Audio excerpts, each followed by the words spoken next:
my mind was so much just on blowing things up that it was not a work of art. That's all I'm going to say. Like, my boyfriends were works of art, and mine was just like, woo, yay, we're getting over there. Jackie, I think you need to internalize that anytime you can blow something up, it is It's a work of art. Yeah, okay. Absolutely. See, art, no definition. Everything's art. What am I saying? But welcome to the Bandai Namco Podcast. I'm Jackie Jing, and today we are talking about the game Battle Train with Jessica Woodard. Was that your Battle Train sound? No, that was just my happy dance. But it should be my Battle Train sound. Choo-choo. Okay, and Jessica is the producer from Terrible Posture Games. Thank you so much for joining us. Oh, thank you so much for having me. Terrible Posture Games. That's going to be my first question, honestly. Like, how did you come up with that name? What's the story behind that? Well, I just feel like it's an iconic name for a studio of game developers because it's that game dev life. Yeah. You know, you're at your laptop all day long. The name was created by Joe Mirabello and Chris Zukowski, who are our founders. So okay, great. I think like I'm going to be doing a posture check just throughout the podcast now, knowing that's the name. Yeah. And then I said you had good posture, and then you're like, it's not usually like this, Jackie. No, I'm faking it. I'm absolutely faking it. Okay, we're activating our cores. We're ready to talk Battle Train. Let's honestly talk about this game. I was blown away. Oh, so glad to hear that. Yeah. I mean, honestly, as soon as I was seconds into the game, I was like, I have never seen anything like this before. But then there was this weird familiarity too. That's perfect. Yeah. That's so good. So we think the game is pretty unique, like when you get down into the mechanics and how everything interacts together. But that feeling of like nostalgia, and also like you can just pick it up and start playing it. The intent behind the game was like, let's make a game that's intuitive enough that everybody feels like they understand it right away. But then as they get into it, they're like, oh, but this is different, and this is different, and this is, so it becomes like this fresh but familiar feeling. Okay, I love that that's how I felt, and you're like, good, that's exactly how we want you to feel. For people who aren't acquainted with the game, like, what's your sales pitch? Like, how do you quickly describe Battle Train? Which I feel like is so hard to do. But... Okay. Battle Train is a roguelite deck and track builder, which is a term that we sort of came up with to describe our unique take on the roguelike genre. So you have runs, and through a run, which, you know, a standard run, I mean, some of this depends on your skill level, right? But a standard run can take like 45 minutes to an hour, maybe hour and a half. And during the course of that run, you build out your train, and you also build your deck. And so you have that roguelite progression through the game. But then on the individual battle maps, you play on a set grid map. And the point of the game is to lay track to reach your opponent's outposts and blow them into smithereens. Love it. Blowing stuff up. And everyone loves explosions. And trains. There's so many elements of this game that I love. Before we dive really deep into the game, though, I would love if you told everybody about yourself. And okay, maybe this is just me, but when it says producer, I'm like, what does that mean? You know what I mean? So okay. All right. So hi, I'm Jessica Woodard. I'm the producer at Terrible Posture Games. And I should clarify that I can tell you what I do, but also I feel like producers all over the place do all manner of different things because, you know, you sort of fill the niche that you're given, right? But I would say I'm kind of the master of schedules. Okay. This is such a granular part of game development. But like, Joe calls me the arbiter of time and space. Joe, our creative director, calls me the arbiter of time and space. Is that your business card? I really should be, shouldn't it? So like I sit in the meetings with I'm the not fun one. I'm the buzzkill. I'm the one who sits in the meetings and they're like, okay, what if we created an entirely new set and we filled it with rainbow unicorns, and then the rainbow unicorns did this crazy thing? And I'm like, you guys, we have 3 weeks. and then everyone's like, okay, how about just the rainbow unicorns? And I'm like, maybe we can do the rainbow unicorns. So you keep people on track. Schedule. I keep, Oh, I it's really didn't plan that. I didn't plan it, but I was like, okay, you did such a good job. Yeah. Yeah. So, there's a lot of business conversations. There's a lot of conversations with partners like Bandai Namco. There's a lot of talking with the team, making sure that we're all on schedule. There's a lot of paying attention to what actually is going on because not all the teams are in constant communication with one another. So you'd be like, by the way, the tech guys are over here doing this. Do you know about that?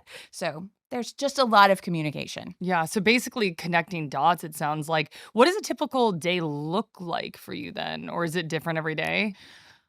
It depends on the day. Okay. Terrible Posture, we're a fully remote studio, which is really cool. Oh, that's really cool. Yeah, okay. we like it. But because we have 10 members who are within the continental United States and then 2 members that are located in Europe, we have a core hour schedule where everyone tries to overlap.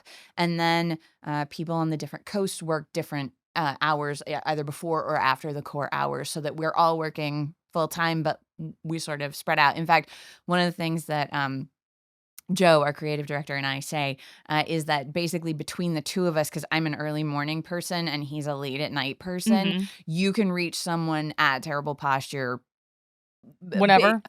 There's like 4 hours of the day that you're never going to get us. But like 3 a.m. to 7 a.m. is kind of our quiet hours. But aside from that, you can get somebody at TPG. Okay. So then you guys have roughly 12 people? Yes. Okay. We have about a 12-member team. That's specifically people who work at TPG. Now, there's a lot of external partners that we work with who support us. Like we have a QA partner that we work with, Astral, we love them.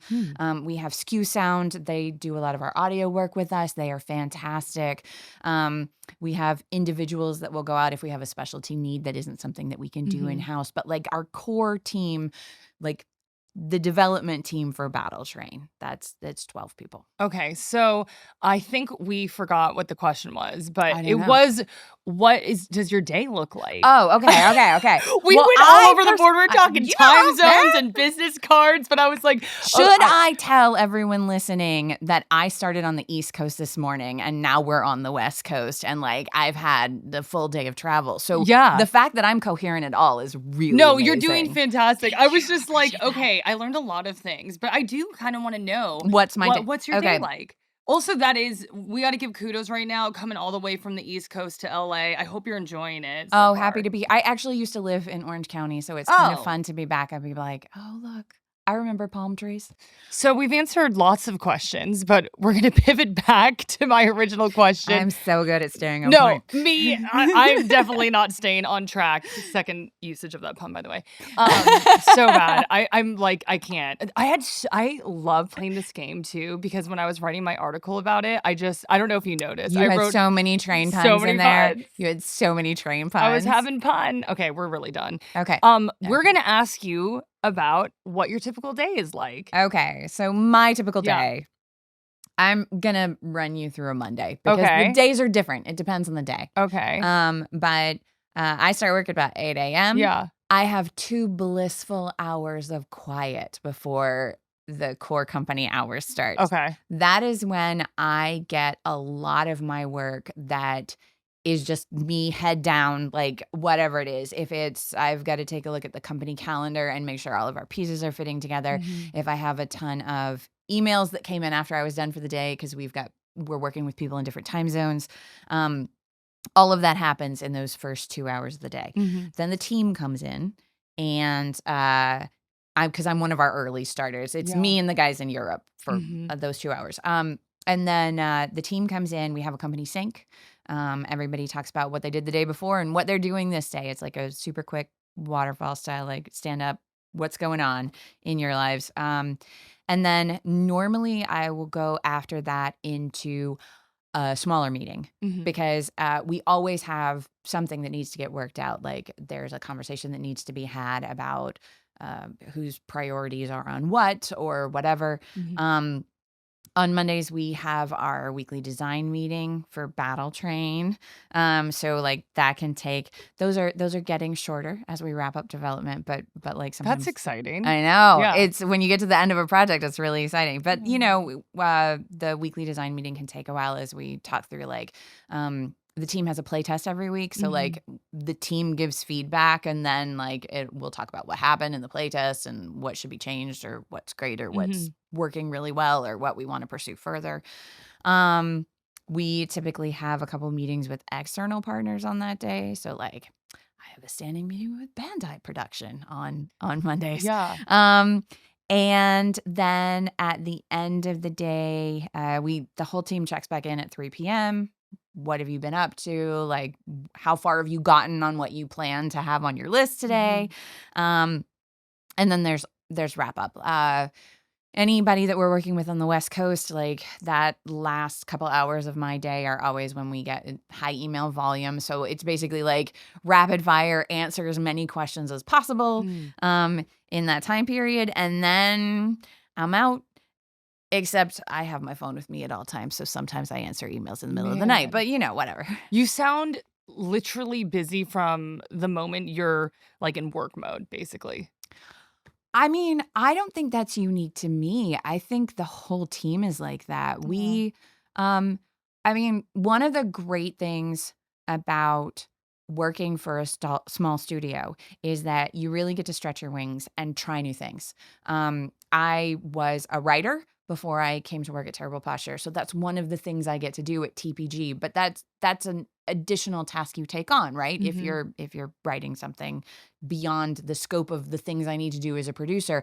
And everybody on the team gets to do that. And we try and budget it within, like, we believe in work-life balance at TPG. So we really try to keep people within their time period. We try not to crunch anybody. Yeah. But everybody is, like, going. If you're not just one of our team members off the top of my head, if she's not working on animation, then there's VFX that she can be working on. Or if there's no VFX for her to work on, there's a UI layout that she needs to work on. Or if not that, then there's maybe an art piece that she needs to work on. And she's not unique either. Like, the whole team is very much, we fill the gaps, we do what we need to do. And so there's always work. And people, I really like my team. Yeah. Can I brag about my team? Oh my for a minute? gosh, please. Yes. I love my team. They're not my team. They're Joe and Zuko's team. Okay. But they're my team in the sense that I am a part of them. We are a team together. And they're great. Everybody works really hard. Everybody, like, brings their A game. Everybody contributes. Like, it's one of the nice things about working in a small studio is that it's not as hierarchical. Like, people will be like, hey, this is a really funny idea. Like, have we thought about this? And, like, it gets considered. And, like, the team just is fantastic, and they put their all into everything. And everybody has contributed to Battle Train being sort of the awesome game that it is. Just hearing you talk about it, I can sense how much heart and passion you have for it. And I'm sure, like, that energy is coming from this team as well. One thing that I found really interesting about Battle Train when I was researching it was its lore and how it came to be. And so for people not acquainted with that, I'd love if you could kind of give us the history of Battle Train. Like, how did we get to this point? Like, the meta history of how the company brought Battle Train out? I mean, yeah, I'm here for it. Okay. Yeah. Like, not the in-game lore, the, like, lore. No, yeah, like, how did Battle Train come to be? Okay, so Not in-game, like, yeah, out of game. like, out of game. Yeah. Okay, so Battle Train is this labor of love for Terrible Posture. We are an indie studio. Like many indie studios, we sort of do whatever projects keep the lights on. So Battle Train was something that was the original ideas behind it were being floated in 2021. Now, to give you some context for that, I joined TPG in 2021. So like, Battle Train is actually a couple months older than I am in terms of my time at TPG. Okay. So the initial development and the game concept and sort of the initial idea of these maps that you had to make your way across to get to the opponent, that all began back in 2021. And then because we'd have to switch focus and work on other projects, Battle Train became this thing that when there was a gap in our development schedule, like the whole team would rush back to it. There were a couple devs that were there plugging away, keeping the lights on, like making progress, but the whole team would rush back to it, and it would sort of have a growth spurt all at once when we had time and to dedicate to it. Yeah. And that went on for a couple years while we worked on other projects. And then in spring of 2024, it's 2025 right now, right? Okay, just checking. All right. So in spring of 2024, fellow indie developer Nerd Ninjas was at a conference and saw the Battle Train demo that we were showing around, and they really believed in the game, which was awesome for us. Like, it was awesome to have this game that we all felt strongly about, but that like we'd been sort of plugging away when we could. And to have them come and be like, no, this is a good game and this should like see the light of day. So when they partnered with us, that gave us the ability to actually focus on it and finish it the way that we wanted to. And then shortly after that, we were still like showing the game to people as you do in the process of leading up. Yeah. And Joe showed it to some people from Bandai Namco, and they were like, and they said, hey, this is a good game. And so then like we joined them. They're publishing Battle Train now. And like that's super awesome too, because that's like the validation of getting that vote of confidence is just really, really amazing. Yeah. Because we've been working on this game for a while. And you don't often get indie games that have such an extended development cycle for like a studio. Like one dev can work on something for however long, but you don't often get indie games where like a studio will work on things for this period of time, and then like just really the I don't know, the zeitgeist happens and it breaks the threshold, and then it's out there, and like we're really excited about it. Oh my gosh, it's warming my heart. You know, it sounds like it's been a journey for you, and then I mean, getting Bandai Namco to publish, I'm sure I can't even imagine your reaction. We're very excited. You're like, everybody's a gamer. Yeah. The whole studio is a gamer. Aww.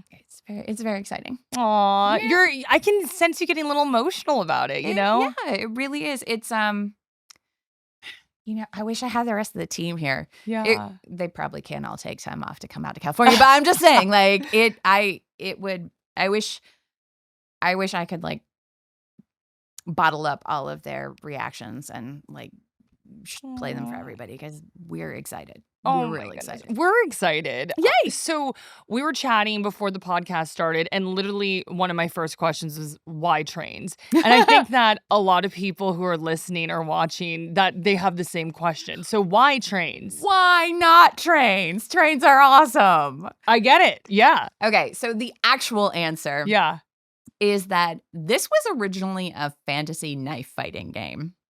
What? I know. Okay. So this was originally a fantasy knife fighting game. And in the early days when the devs were looking at trying to come up with sort of a unique mechanic to not just have it be like hack and slash on the screen, but like how are you engaging? Yeah.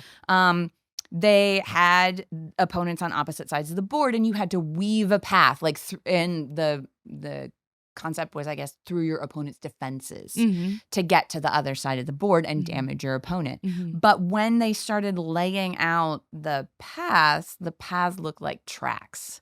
And the tracks brought trains to mind. And that's sort of how we went from fantasy knife fighting game to explosive trains. But also just generally, I'm just going to go out on a limb and say that there are not enough train-based video games, and so we are bravely stepping into that gap. I love trains. They're great, aren't they? I honestly, I don't know why I love them so much. It's just like, it gives me nostalgia. It reminds me of Yes. my childhood. I grew up in Colorado, and my dad would always take us to see these very old trains, and they Yeah. were just massive machines. And then it makes you think about, I'm sorry, I'm like going deep here, but it No. makes you think about the evolution of man and just like how quickly technology evolves and just the evolution of a train. You know I mean, what I you mean? go from steam engine to like the electric The bullet magnet. train in Yeah, Japan, you know? exactly. Yeah, so I mean, I don't know why, but as soon as I knew that it was trains,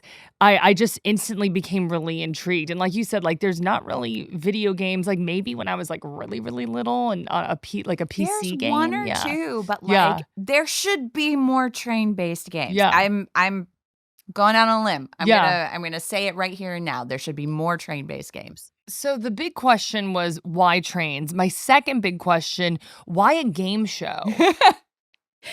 Love the game show, but I was like, I love the game show. this too. is a train game show. Like I was just trying to put it all together. I loved it because it was wild and crazy, but yeah, why a game show? So that is credited to Joe Mirabello. He wrote the script for the game. And people who are fans of Terrible Posture Game can back me up on this. Okay. That man has a mind for whimsy. Okay. Like, our series 3 out of 10, Mhm. the Tower of Guns and Mother Gunship Forge series, they all have this distinct Joeyan wacky sense of humor. And like his absolute best ideas come from 3 a.m. Joe. Because he doesn't sleep, he stays up really late, and then he's like, hey, you know, it'd be really funny. And then he puts it in a game. And It's great. So Joey? Joe. Okay. Joe Mirabello. Sorry, Joe. I'll never call you Joey again. So Joey literally. Oh my gosh, I just called him Joey. I'm so sorry, Joe. Now I'm going to call you Joey. I'm so sorry. Okay, Joe. This is great. Joe, sorry. So Joe just came to you or the team and was like, hey, why don't we do this game and it's going to be about trains and a game show? Is that kind of how it worked, or how did he? Oh, well, Joe is our creative director. Yeah. So it's like whatever. Ultimately, like, So he's that's the mad not- okay, scientist, look. and you guys just have to go, sure. Is Joe- that right? no. Okay. We have a very collaborative studio. So Okay. Joe founded the studio with our technical director, Okay. Chris Zukowski, who we call Zuko. There is another Chris Zukowski in the gaming industry. Mhm. He does marketing stuff. Okay. Our Chris Zukowski is a tech genius. Okay. So Joe and Zuko founded the studio together. Okay. But they are very collaborative. Mhm. Like everything comes to the table and it's like, you know, team, Mhm. what do you think of this? And I remember the first time that I read the script for Battle Train, I laughed all the way through it. Like it's, you know, it's great. And I say that Joe has a mind for whimsy, but really a lot of us do. Like we enjoy that sort of thing. So the team was like, so the story is someone's doing a documentary on the world's most popular game show. And that game show is about running locomotives full of explosive payloads into enemy output. Yes, we're down. Like, it's just, who wouldn't buy into that? So Everyone. here's my question then. Was Joe influenced by certain game shows, or like where did this idea come from? Because Sleep deprivation. Sleep deprivation. Valid, yes. You know what? I talked to Joe about this. I'm like, yeah, 3 a.m. Joe has the best ideas. He's like, hey, I normally go to bed by 2:30 now. Oh my goodness. Such gamer hours. I love that. I I'm know. actually low-key kind of on that schedule too. It's not great, but Respect. yeah, Respect. night owls. I was always a night owl. And Yeah. then, you know, you have to wake up and put children on the bus to school and it messes everything up. And then you wake up in the morning and it's terrible. It's so funny. All of my friends who have kids, like we were all night owls when we were younger, and now they're all early birds. They're all early birds. It happens. Anyway, sorry. No, it's fine. From the early birds and night owls chat. Yeah, I'm like, Was there any influences that made Battle Trains what it is? Like, is there So, anything they pulled from? I mean, mechanically, obviously, Battle Train is heavily influenced by the roguelite deck building genre, Mhm, right? mhm. But also by turn-based strategy games that take place on like a grid or a board, because Mhm. the individual battle maps like have a very strong turn-based Yeah. board scenario involved. So like the mechanically, I think I could probably go on. I think it gets difficult to pull apart all of the influences that come Yeah. together because everyone brings something to the table about what they particularly love about gaming, Hmm. and that can be something that they experience from all over the It's just place. it's like a 70s game show. So Right. I'm just So like, where? so What happened? Was he watching like a documentary? Like it's just wild to me. Or so like you said, maybe it just popped in his head. so I will tell you that uh Joe has described um the story arc, the way he sees it, Mhm. is that what if you had this sort of like M. Bison, M. Bison Oh from my Street Fighter? gosh. Like, Yes. what if you Okay. had this M. Bison sort of character who actually was in charge for decades and decades and decades? Mhm. And then, like, some of the zest went out of being this dominating character. Yeah. And then Battle Train is like, the story of how your protagonist got their TNT back. Like Stella got her Mhm. groove back, but Mhm. protagonist got her TNT back. So I it's sleep debt, man. He Yeah. doesn't sleep. And then he comes up with these wacky ideas and then we're like, this is awesome. We love So, this. okay, now I have another question. Um, I am very intrigued about how these smaller studios just come up with these ideas. Like, do you all just be like, "Hey, this sounds like a cool game idea," like at your meetings, or is there like a submission process, or is there someone who like has a specific job for writing, or like who comes up with these ideas and how are they executed? Does that make sense? Yeah, so it Okay. depends on the studio. Okay. How And about at Terrible Posture Games? well, and with TPG, it depends on what our priority is at that Okay.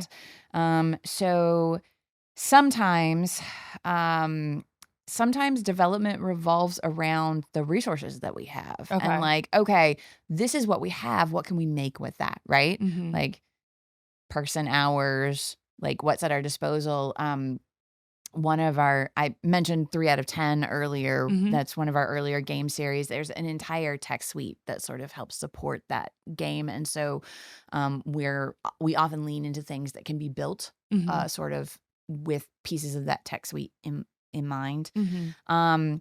With Battle Train, we had this entire system in Mother Gunship where you could swap out parts and Mhm. swap them in. So when we got to the train game was the working title for a long time. When we got into Was it really? yeah, when we got into Battle Train, the when we started thinking about how you could customize your personal run, the idea of swapping out parts of your train, like because your train is kind of like your weapon, Mhm. being able to swap out parts of your train or customize it in various ways was sort of a natural fit for us. We Mhm. already had that. So sometimes development comes out of what we've got and like how much time do we have? What can we do in that Hmm. time with what we've got? Sometimes it comes from someone has a blinding idea. Mhm.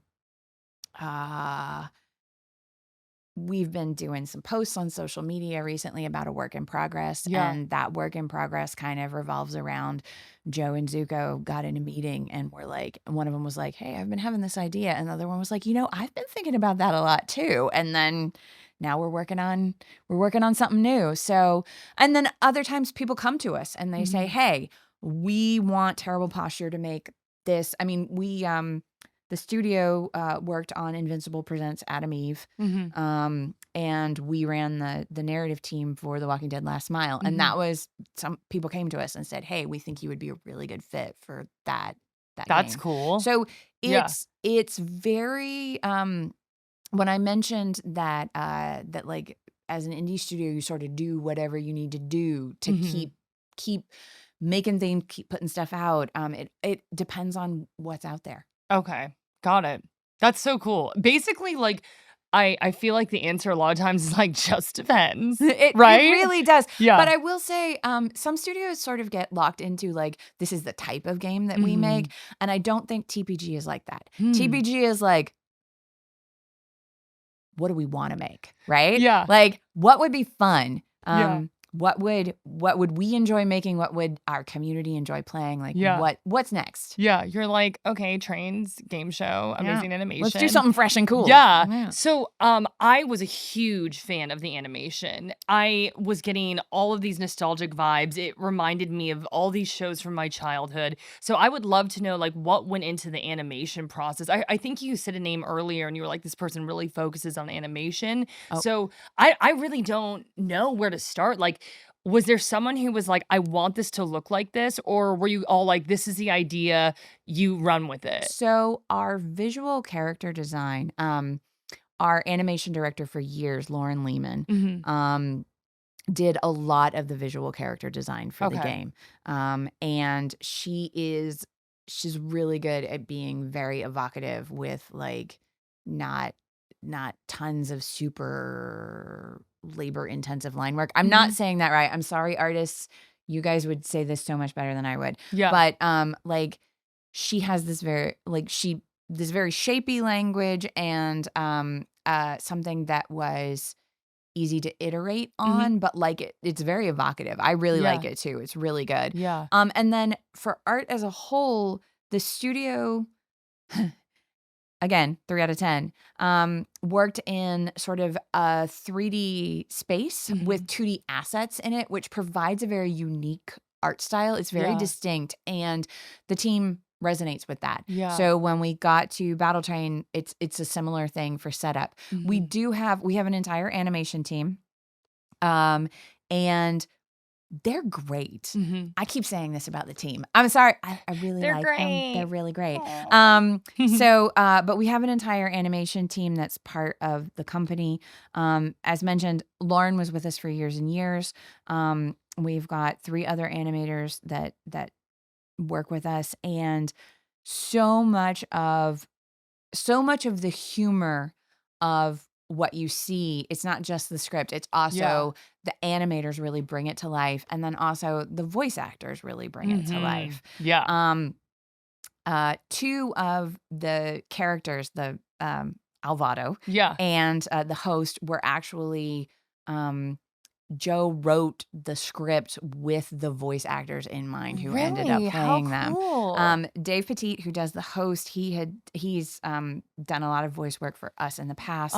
And that's who Joe was channeling when he wrote the host. Not that Dave is like the host, but like that's whose voice he was channeling. And then Alan Adelberg is the voice of Alvado, and he had only done a one-off character for us. But it stuck with Joe for so long that when he was writing Alvado, that's the voice that he heard. Interesting. And actually, as long as I'm name dropping, I would love to go ahead and shout out the rest of our voice actors, because they bring so much to the game. I think the work that they do is really incredible, and also they roll with all of the ridiculous requests we make of them, because if you have something that's based in whimsy, you're going to ask for some pretty silly stuff. Okay, hold on. What were some of the silly requests? Hold on, I have to shout them out. Shout them out. Okay, you got to pivot back to that. Alan Adelberg, I'm committed to this. Alan Adelberg, Dave Petit, Heather Masters, Andy Mack, Lindsay Shepard, and DB Cooper. They did such a phenomenal job with this game. I was doing a little clap for them. They're great. Aww. They're great. So we had a couple other people who did VO for like contestants and stuff like that. But like those were our core actors for the scenes. Silly requests? You asked me something. Silly requests. I don't want to spoil things. Okay. I don't want to spoil things. Okay. No. That's okay. Okay. No lie. Battle Train is worth playing, even if the only thing you like is narrative. Go watch the story. It's so good. It's so funny. They say so many silly things. So when I started the game, I literally was confused. Like, in a good way, though, right? Yeah. Like, I was like, okay, this is a game show, and like you said, about these opponents blowing each other up with a train. Yeah. And like just the concept of it, I was like, am I following this, And then also just to speak to the animation, and I might be reading into this way too much, but I loved the orange and the red and the black, and it was, giving fire and explosion like in this subtle way. The color language is very intentional. Yeah. And then also, like I said, I was just getting all these nostalgic vibes from the animation and the characters. Like the host, he looks like a host, but then you have some characters and you're like, what am I looking at right now? Like, what is this character? I don't even really think this is a question. It was just kind of like I had such I want to say extreme reaction, but it was a good reaction because I think, I love video games, right? And it's great to find a video game that is like a comfy blanket, right? But it's also nice to have a video game that kind of just like pulls the rug out from under you.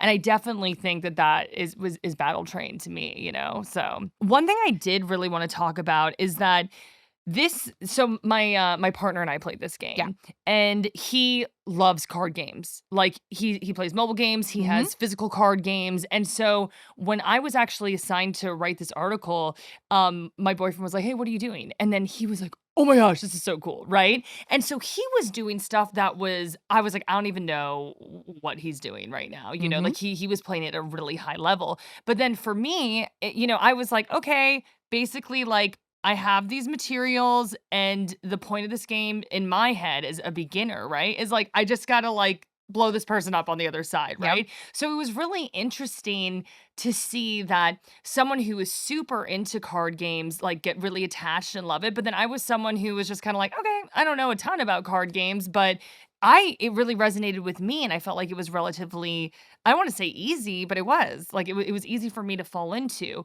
So the question I'm trying to get at, that was a very long way to get to it. But basically, like, how do you balance like making this challenging enough for people who are really into card games, but then also making it accessible to beginners? Right. So, I think I mentioned this earlier. The basic mechanic of the game is designed to be really intuitive. You pick up the controller, or you grab your mouse, like however you're playing the game, and it's pretty straightforward. You're gonna lay track, you're gonna rotate the tiles to get across. You've got your targets. There's a little pop-up to tell you where you're targeting, and then you're gonna launch a giant train full of explosives. But that basic mechanic, our tutorial is like 5 minutes long, and it teaches you everything you actually need to know in order to play the game. And that is where beginners can come to it and be like, I get it. I get how you're supposed to play the game. The complexity comes in through the course of multiple runs as you experiment with different builds. We have like over 170 cards. Wow. And over 190 like train parts and hats. Your train can wear hats and stickers and ornaments and things that you can customize your train with. And all of those intersect and build on top of each other in different ways. So that as you're playing through the game, maybe one run you have a focus on board control, and you're like, I'm going to buy every train piece that I can that lowers the cost of my track cards, because that means I can play a lot of track cards in one turn, and I'm also going to get a lot of barricades, because then I can really stop the enemy from getting, and you can play an entire run like that. Then you could have an entire run that's built out of doing insane amounts of damage, but you yourself are more fragile, right? And the team, we play test every week. So we play for an hour every week. Oh, cool. We made this game. And we're still coming up with new combinations that no one has tried before. Because when you think, so mathematically, it's not literally endless, but practically speaking, you can customize just an infinite amount. And so because of that, the permutations are where the complexities come in for the big card aficionados, because you can play the game with any kind of strategy you want. Yeah. We really did not want there to be the one set meta that like everybody does this build if you want to make it to the end. It's like, no, you can play the way that works for you, that works for your play style. You can try different things. And particularly like for folks who are playing our daily run, you get to come in and be surprised with something new. And you're like, oh, I've never tried this part before. Let me see how it works. So literally, I just love the way that you described that because my boyfriend was all about the permutations and trying to make it really complex and challenging for himself. And for me, I was just like, boom, explosion, we got him, And so that's really cool that, you can really play the game however you'd like. Yeah. For people who aren't acquainted with the gameplay, I do want to dive into that a little bit more. So there are different card types, right? Yeah. Yeah, and maybe you could just break that down a little bit. Maybe like a slight tutorial. Okay, slight tutorial. Okay. Obviously, they're track cards. Yeah. Some of the track cards are wacky shapes. Some of them are straightforward. We have different types of track cards. There are track cards that have a special ability that you can lay them on top of other track cards. And there are track cards that have a special ability where when your train runs over them, it does more damage. So but when you boil it down, they're all track cards, right? They are how you move around the board. They are how you control the board because almost all of the cards in the game have a range on them. So if you don't have track laid out to a certain area of the board, you can't really impact that area of the board. So, but tracks are how you establish dominance on the board and obliterate your opponent. We also have explosives. So they're bombs, blow things up. They're exploding barrels, which you can blow things up. There's landmines. You can blow things up. And there's timed explosives. Would you like to guess what you can do with timed explosives? Blow things up? Correct. One of my personal favorite mechanics in the game is setting up chain reactions. Because everything that explodes has an explosion radius, and it builds from there. So fun. So explosives are one of the cards. There are barricades, obstacles. So you have barricades, walls, things that that can block a track or keep someone else from laying a track even. And those help with board control. They're generally used defensively. And then we have deployables, which are structures that get put on the board, like just off the top of my head, the flamethrower. That you can place on the board, and it has a specific effect when it's triggered. Some of them trigger on a regular cycle, like the flamethrower goes off at the end of every turn. Some of them trigger when you specifically tell them to, but they can be used either offensively or defensively, depending on whether or not you set them up to defend your bases or whether you're setting them up to attack some of your opponent's structures. And then last but not least, we have ability cards. And we've got a lot of explosions, and we've got a lot of track pieces, and we've got a lot of deployables and obstacles, but the ability cards are, I'm going to say, where we get real wild and wacky. Okay. Maybe what you want to do is release a stampeding herd of cows onto the battlefield to rearrange all the tracks. Yes. There's a card for that. Yeah. So, our ability cards are exciting. They're super fun. They sure do some fun stuff. Okay, so now I want to know the cows card. I'm alone. My mind blown. Are there a couple others that you're just like, these are so funny to me? Okay, so the cow card goes with the sheriff champion. Yeah. We have a champion known as Crushbot. He is a romantic robot. Aww. But he breaks your heart. And sometimes he plays breakup gift on you. Oh. And when he plays breakup gift on you, supply drops fall out of the sky. And you can pick them up, and they will be amazing things. They will be super amazing. Okay. But if you don't pick them up, then the next turn they turn into timed explosives. And then you have timed explosives all over the board. Oh my gosh. Okay, so was this Joe's brain again?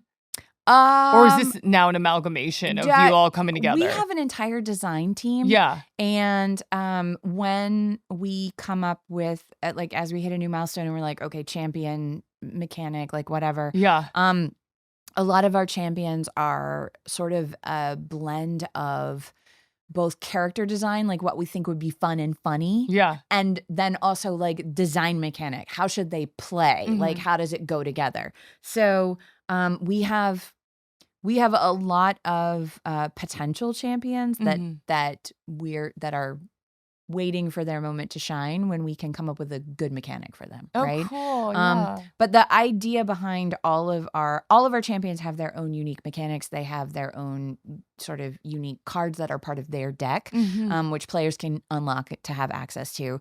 But they have the cards, and so the design mechanic for how they play and the character design worked in synergy together, and that was very much a team effort. Okay, so I want to ask you if there's anything that people should know about deck composition. Like I said, I was kind of like in beginner mode. So for me, I was just like, lay down your tracks, right? Which sometimes I didn't. And then my boyfriend was next to me and he was like, okay, let's try that again, But obviously, like, I got really excited when I got like items and I was like, okay, how am I going to put this all together? And it was kind of interesting to me when you were talking about, board control super important. I think like I just was my mind was so much just on blowing things up that it was not a work of art. That's all I'm going to say. Like my boyfriend's were works of art and mine was just like, woo, yay, we're getting over there. Jackie, I think you need to internalize that anytime you can blow something up, it's a work of art. Yeah, okay. Absolutely. See, art, no definition. Everything's art. What am I saying? But I low-key was enjoying myself. Good. Like I feel like some people, I think that there's definitely things that the community would like to know, though, like deck composition wise, that you're like, hey, this is what you should know. This is what you should be kind of aiming for. Or is there really nothing like that? What do you think? So we definitely were trying to stay away from the idea of there being the one perfect meta, right? Okay. So interesting. Why? I feel like so many games have meta. Yeah. Like, okay. And I'm not saying that people aren't going to develop their own. Yeah. But like, have you ever played a game with a meta? Oh my gosh, tons. Right? I mean, most of them do. Yeah. How do you play that game? Can I be honest? Yeah. I get super frustrated at the meta, and then I'm like, okay, now I got to learn the meta, and then I'm like forced to learn the meta, and I'm like, okay, this takes a lot of the fun and creativity out of it. Is that literally what you're gonna say? You just answered your own question. You did a great job. Thank you. Well done. That's so sad though that so many games are like that now. The thing is, yeah. this is not balancing games is an art, right? True. Yeah. So I don't think for the most part that devs go in being like, we're going to make a meta for this game, right? It's just, if players play long enough, they may develop strategies that are really super effective because anytime you're talking about a combination game, players are going to find what the best combination that works for them. And then sometimes they find a combination that really is so incredibly devastating that like everybody is like, well, we're just going to do that now. Yeah. But I think what we tried to work against was leaning into that. Okay. I am definitely not saying that the players aren't going to play Battle Train and someone's going to be like, I have the ultimate combination. Because I sincerely hope that people love this game and they put enough hours in that they find that ultimate combination. But but like our goal is to make it so that someone who likes to play defensively has a really strong option. Someone who likes to play offensively has a really strong option. Like, that's me, by the way. Because explosions are art, right? Yes.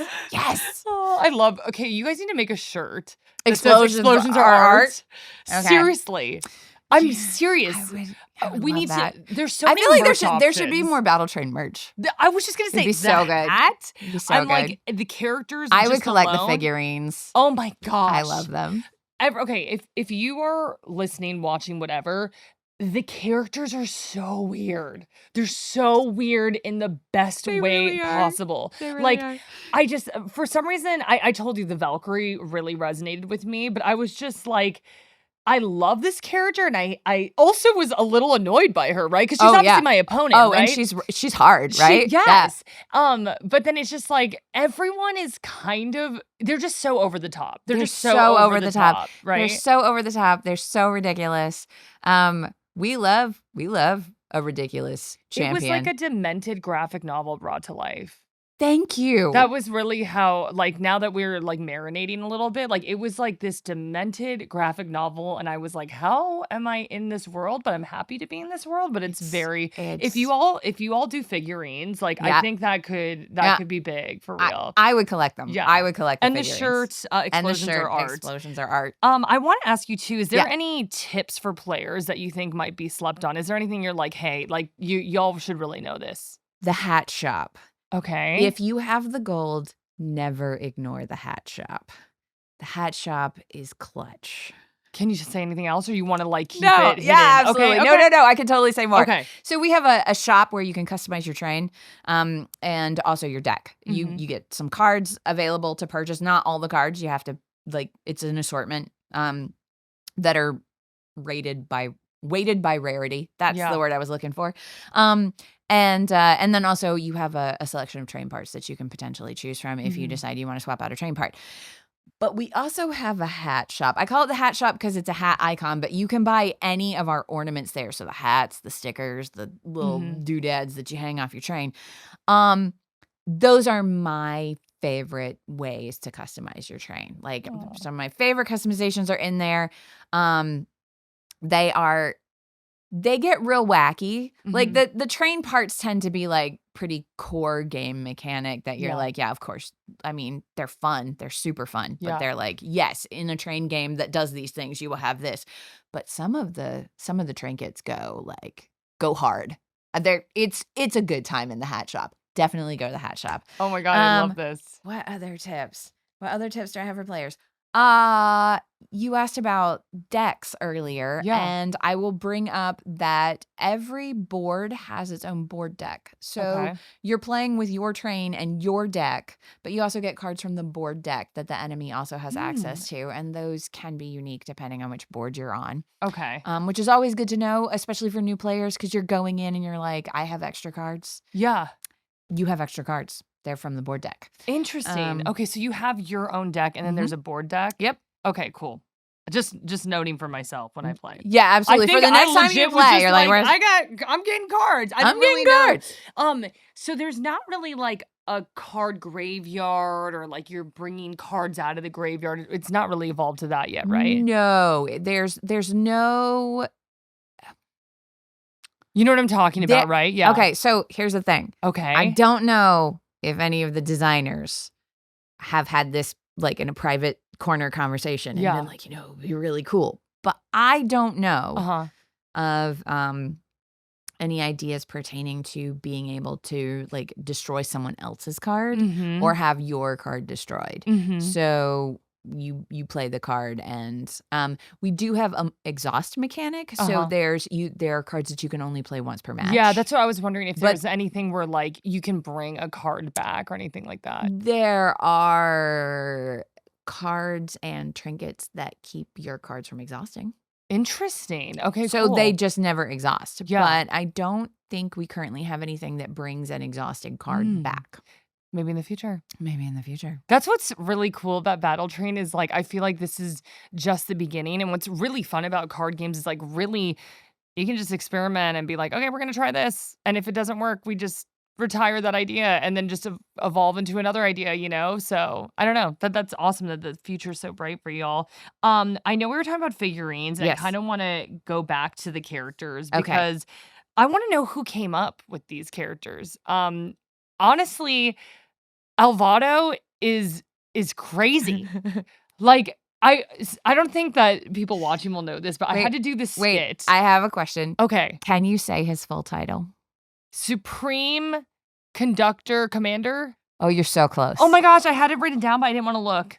Supreme President Conductor. Dang it. President Conductor Alvaro. Duke of Demolition. Oh, no. Admiral of Diesel and Steam. I forgot. That's in like the very beginning, right? Yeah. So first of all, Alvaro is just Alvaro. Okay, he's the villain, right? So like Is he? Okay, I guess it's for us to all figure out, right? Well, he's here's giving my villain. question. Yeah. Okay. Is he the villain? Or is he a man who is very passionate about trains and explosions? Yeah. With poor social skills. Okay, so this is so funny you said that because what I was about to say is he's giving villain, but you honestly, like, I felt a little bad for him, right? Like, he's very passionate about this and he's trying to hold on to this title because, like, he doesn't think anyone can care about this as much as he does. And he I know does this care sounds about it so much, doesn't he? Yeah. And I know that's so silly, but I was like, he is a villain that you're like, you are or giving villain, right? Right. But then you become attached to Elvado. You love him, you know? And honestly, low-key, you kind of fall in love with all the characters. They're all just so weird and fun. They're so great. Who would you pick as your top 3 favorite? I think Elvado is a clear number 1 for a lot of us. I would say he's number 1 for me for sure. Okay, so my number 1 character is probably Joyce. Okay. I relate so hard. She makes sure the trains run on time. Yeah. Oh my God. So I love Joyce. Did they base Joyce on you? No. Did they not? Okay. No. I don't think so. No. No. You're like, wait a second. No. Okay. No. It is just how it worked out. Yeah.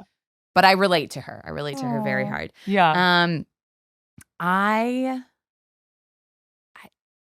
I love Todrick the turtle. Oh, okay. But really, I don't love Todrick the turtle. Really, I love Todrick's toddlers. Okay, you just said so many T's. I had so many T's. Yeah. So, there is a character in the game, Todrick the turtle. He is a competing show host. Elvado hosts Battle Train. Yeah. But the competing show in that time slot is Todrick Turtle's Tower Hour, which is... How did you just say that? Lots of practice. You know, it's funny. I said that, but I can't say roguelite without stopping and thinking about it. You said roguelite beautifully. Yes, but I'm stopping and thinking about it. Okay, hold on. What was that title again? Todrick Turtle's Tower Hour. Todrick Turtle's Tower Hour. Todrick's... I can't. It's a tongue twister. It's a tongue twister. I was literally going to try. We should make people... We should go on social media and have the Todrick Turtle's Tower Hour tongue twister. Like, challenge. Okay, we're gonna talk to Bandai Namco, and that's gotta happen. Social media video. There's so many things that could be tongue twisters. Like Elvado's title could be a tongue twister. Can you remember the title without referencing it? No, not you, but like that's the challenge. Can you remember the title? I remember Duke of Demolition, Supreme President Conductor, but he has one I'm missing right now. Admiral of Diesel and Steam. There you go. Joe's mind is wild. No argument. Yeah. I'm just like I'm like now I'd love to meet Joe. Like I'm just like you should meet Joe. Yeah, you should definitely. We're gonna meet Joe. figure it out, Joey. Joey, so sorry. Just kidding, Joe. Don't hurt me. So you said Todrick is your favorite. No, I really like the toddlers that he works with. He has 3 toddlers on his show, and I really like the toddlers. Okay, I guess that's 3 characters in and of themselves. Okay, so Joyce, the toddlers, they go together. And then I guess probably it's a real toss-up between Elvado and Crossbones. Okay. Tell me about Crossbones. Crossbones is our pirate champion. We love pirates. We love pirates. Yeah. And he's, I think he's a philosophical soul. I think he's a deep thinker. Yeah. But I don't want to say he's not a fighter because he absolutely is, but he's got a lot of love in his heart, I think. He's got a lot of compassion. Every character is a fighter and passionate. Yes, they are. Right? Like not Joyce. Well, nope, I take that back. I'm not going to give any spoilers, but I think in her own way, Joyce is also a fighter. I think they're all fighters. Definitely. They're all fighters. Well, it's funny because you said Joyce wasn't based on you, but one of my other questions was, were these characters modeled off of real people or? So I have it on good authority that one of the lines from the toddlers is taken verbatim from Joe's daughter. Oh, so there's that. that. And I've mentioned that that the host and Elvado were based off of the acting skills of Dave and Alan. But then I think you had mentioned like sort of a feeling of nostalgia. And Definitely. I think there was a lot of that as we were tapping into the idea of sort of the core of who like the champions could be, right? Like Rainbow Valkyrie, Mhm. who is not a known character, Yeah. but like the idea of that sort of 80s superheroine, there's a Love it. rainbow involved, Yeah. you know, she's Yeah. got catchphrases. Yeah. It evokes that feeling of nostalgia without actually being a thing. So I think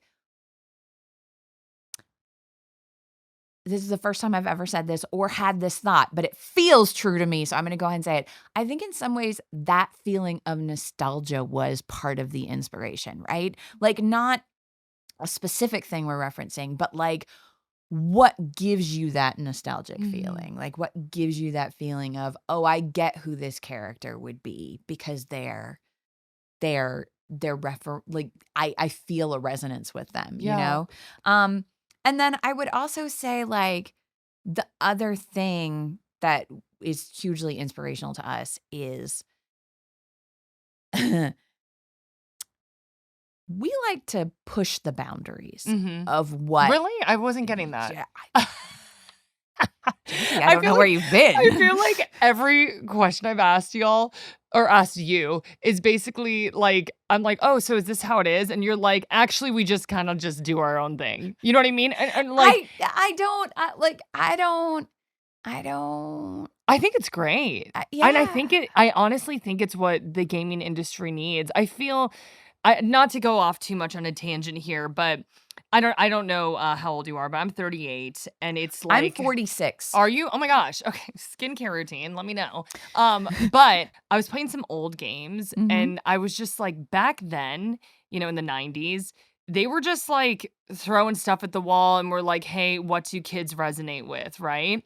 And now it's just like not just kids are playing games, there's adults playing games, obviously.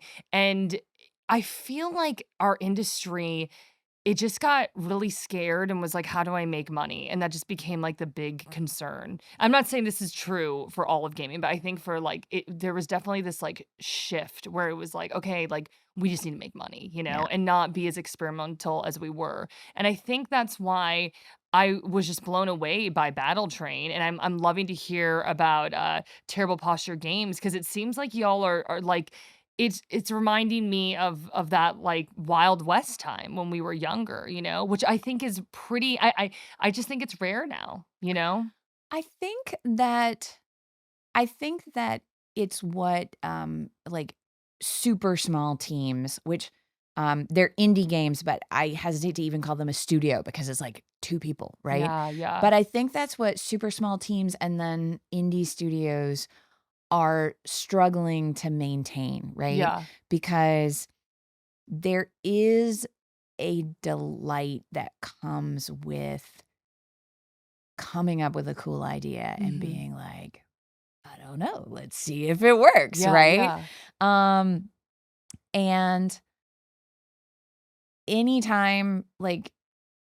anytime you bring money into the picture, Mhm. which Lord knows we all do, right? Yeah, yeah. But anytime you bring money into the picture, then people have to adjust their artistic expectations based on, like, there's always the marketing question, right? Mhm. There's always the publicity question. There's always the what will sell question. Mhm. And at this point, I look at it and I have nothing but love and respect for anybody who's trying to make a game. Mhm. Because ultimately, every dev out there just wants to make a game that's good and fun and that people like. Mhm. And different things can happen along the way. Like, you know, your project can get shut down or the timeline reduced so that you have to wrap it up sooner. You can run into technical challenges that you didn't think you were going to run into Mhm. or any kind of thing. But I think about it and I'm like, as a game player, it's easy for me to be like, oh, why aren't studios making more of like this type of game that I really love, right? But having had the privilege to look at it from the other side, Mhm. because I didn't grow up knowing that I was going to work in games. This was this was something that I came to later in my life, but having the privilege to work at it from the other side, I really feel like there's a sense of solidarity in the gaming community, that everyone is out there trying to we just want to make good games. We want to make good games. We want people to like them. Yeah. And I feel incredibly lucky to be working at Terrible Posture because I feel like that idea of player experience is always forefront in our minds. That's what we want to do. We want to make people happy. And we are definitely going to swing for the fence, you know? Aw. Yeah, no, I'm I can tell so much that everything with this game is just coming from a place of love. Also, it's so funny. Every time I say Terrible Posture Games, do you notice? I sit up straighter. I'm just oh, sorry. Great reminder for y'all, for your posture. Every time I'm in a video call, everybody's like, Terrible Posture, huh? And I'm like, yeah. No, I'm literally every time you say you had this heartfelt moment, and then I was like, oh, I gotta straighten up, but not do it too awkwardly. That's too funny. Okay, so talking about, this comes from a place of love, and you want people to really enjoy it. So how do you keep players engaged then? What do you think? I think that's such a tough question to ask, but for your mind personally, what do you think the answer to that could be? With Battle Train specifically, good, because that's the one that I can probably answer the easiest right now. Not with the general game industry, because that's beyond me. So what's your favorite part of Battle Train?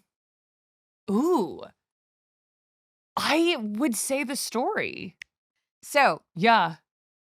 Not every gamer Which is funny because I narrative. almost said the explosions, because the explosions are really when you succeed in this game and you have this massive explosion. First of all, so satisfying. Visually it just looks so good, but I'm feeling the satisfaction right now inside me when I'm playing the game, and it is just the best feeling ever. Have you ever done 120 points of damage to an outpost that only needed 10? No, but now I want it's to. It's so good. Oh my gosh, that sounds amazing. But so it's funny because I was like, okay, the explosions is what comes to my mind first.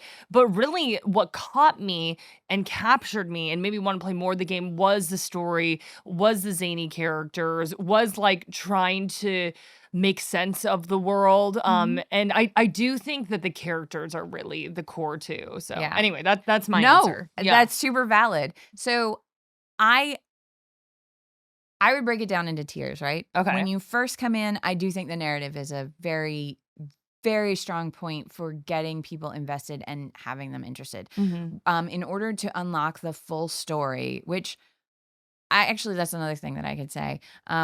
We're pretty proud of including a complete narrative arc in a roguelite game because that's not the easiest thing to accomplish, right? Because the premise of a roguelite is you're doing the same thing over and over again. So how do you insert a narrative into something that you're doing variations on a repetition? But so you start with the narrative, and that could take players, we don't have a precise range, but 10 to 20 hours to fully complete, because we have a 3-act story to get to the end of. So after you finish the narrative, which, there are some surprises in there along the way, which we think will also maybe keep people interested in what's going on. Yeah. I'm not going to tell you what they are, but they're there. So after you finish the narrative, then we have our standard campaign run, which I've talked about the permutations. Every time you play, it's going to be different. You're presented with different things. You're going to build your train different ways. Your deck is going to be different. So there's that aspect of it. So that's one mode of play. We also have the daily run. And the daily run is one of the places in the game where players can actually sort of go head to head, because it is players load up the daily run and they are presented with a Battle Train contestant that has a couple standard cards as part of their base deck, and then a couple trinkets that have already been pre-added to your train. Not all of the trinkets are designed to be beneficial. Okay. Some of them are pretty intense challenges. Oh God. Okay. So players can go into the daily run and do this, what's essentially a head-to-head matchup with other players who are presented with the same map and the same starter loadout character. And then how do they build their deck? How do they build their train? And then there's a leaderboard at the end. And I can only speak to our current internal testers, but competition for the top spot is fierce. Oh my God, I love it. So yeah, we've got, and then, who knows? Who knows? Maybe there will be more modes in the future. Who knows? I love that so much. I wanted to also ask you about like how do you create community? Like how are you going to reach out to the people who are playing this game and listen to them? Does that make sense? So we have a Discord, which we always encourage members of our community to join because the devs are in there. Sometimes you get a Discord and it's just the mods, but no, we're in there. We look, we chat with people. I love that. There's a question of the day every day, which is ridiculous. I didn't look up what today's question of the day was, or I would tell you. Yeah. I didn't answer today's question of the day. Oh no. Oh my gosh. I was on an airplane. I couldn't. Yeah. But so yeah, we have a Discord where we talk to people. We try to be fairly approachable on social media, but I realize that gets weird because we're like, you can find us on social media, and people are like, yeah, but is a little sus to just message someone randomly on social media. Yeah. So I get that, but yeah, and we encourage our community. We love our community. Our community is great. They get really passionate about our games, which I mean, I know I just said this, but honestly, that's all you really want. You really just want people to love it and be passionate about it. So they get really passionate about our games. They'll join our early play tests. They give us really good feedback. They check in with us. They'll come in, they'll be like, hey, any news about this game? What's going on? And they legitimately, they are why we get to do what we do. Yeah. Because they're without them, who are we making games for? Yeah. So yeah, we love our community. They're great. My last question for you, is there anything that you want to say to the fans who are watching at home? People who might not know about the game? Battle Train comes out June 18th. You can find it on Steam for your PC or for your Steam Deck or on Switch. It's a real good game. You should give it a shot. That really surmises it all. Jessica, honestly, this has been such an honor and pleasure. Did you want to call it socials or anything like that? Oh, yeah, absolutely. Yeah. If you are interested in joining the Terrible Posture Games community, that is, in fact, our Discord, Terrible Posture Games community. We really and they are all have in great there. posture. We do not, and we really are I'm just the tip of the iceberg. We are as ridiculous as we seem like we would be from our games. So please come join us and have a good time. Thank you so much, Jessica. Thank you for having me. This was so fun. I know, right? Are we friends now? Yeah, let's do We're this definitely again. Friends. Please. Yeah. Please. I hope that we can do future episodes on Battle Train. And for everybody watching at home or listening, buy Battle Train, right? Yes, you can get it on Nintendo Switch. You can get it on Steam. And that's a wrap on this episode, but check us out later at Bandai Namco US on our social medias. Social needs. All right. Bye. Bye.